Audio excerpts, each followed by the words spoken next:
नौवें अध्याय में राजविद्या राजगुह्य योग का वर्णन है।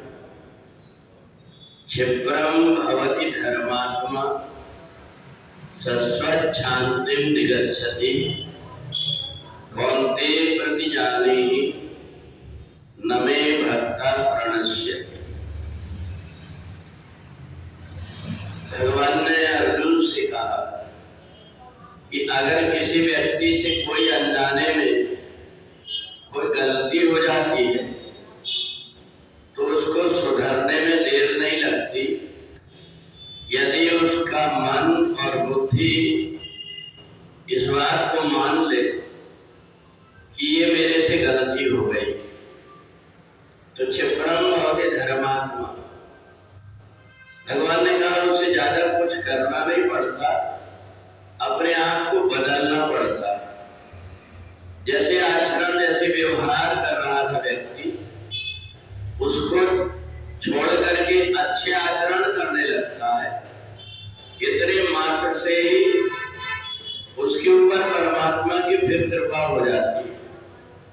और इसलिए कि परमात्मा की भक्ति में लगे हुए व्यक्ति की दुर्गति ना हो, इसलिए भगवान का एक नियम है कि अगर जो परमात्मा की भक्ति में लगा हुआ हो और परमात्मा की भक्ति करता हो, उस व्यक्ति से अगर कोई गलती होती है तो उसका एक प्रायश्चित होता है।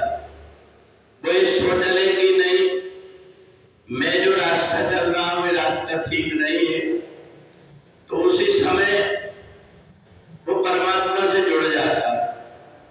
और इसलिए हमें अपने व्यवहार में जो कुछ कमी आ जाती है, जो जाने अनजाने में गलती होती है, इसको ठीक करने का पूरा पूरा मौका मिलता है।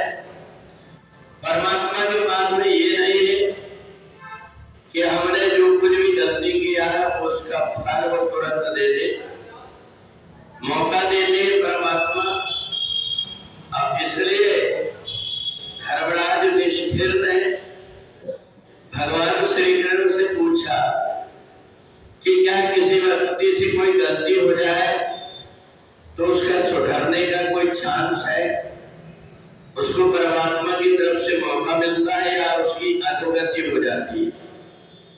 भगवान ने कहा कि एक भोगावती नगरी में पुंडलीक नाम का एक राजा रहता था।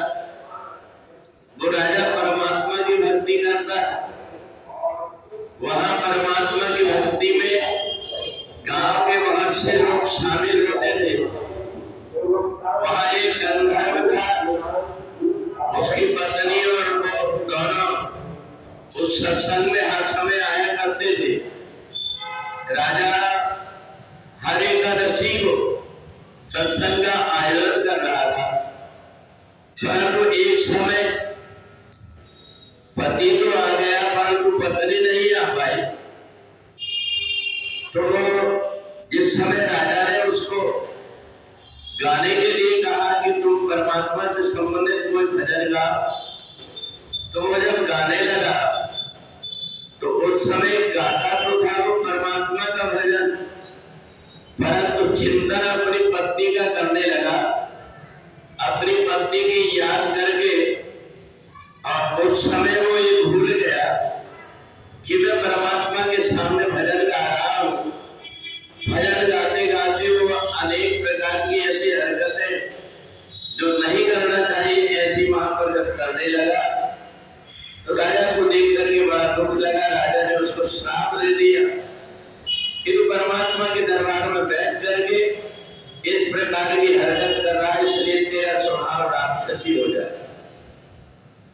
धीरे धीरे श्राप के कारण उसका पूरा शरीर तमोगुणी हो गया, उसकी बुद्धि तमोगुणी हो गई और वो जितने प्रकार के सत्कर्म करता था वो सारे सत्कर्मों को छोड़ करके अनेक प्रकार के व्यसन करने लगा, जुआ खेलने लगा, शराब पीने लगा, दूसरों को सताने लगा।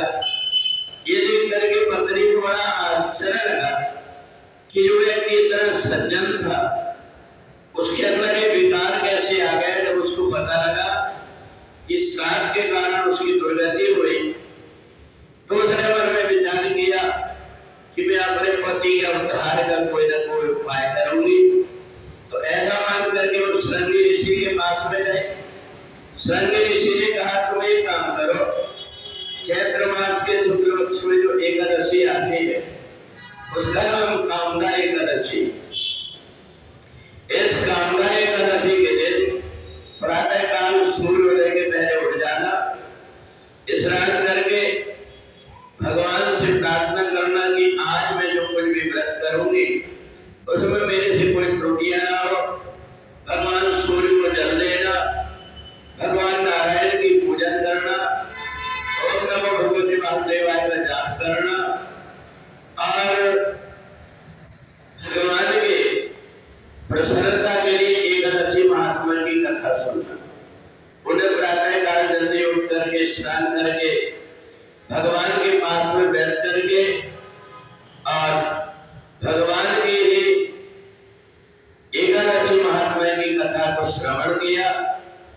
और जब उनने देखा कि अब भगवान नारायण की मुझे पूजा करना है, ओम नमो भगवते वासुदेवाय मंत्र बोलते हुए वो जब भगवान की पूजा करने लगी तो उसी समय वो देखती है कि उसका पति, उसकी अंतःकरण पवित्र हो गया और वो वहीं आकर के वो भी ओम नमो भगवते वासुदेवाय का जाप करके भगवान नारायण की पूजा करने लगा।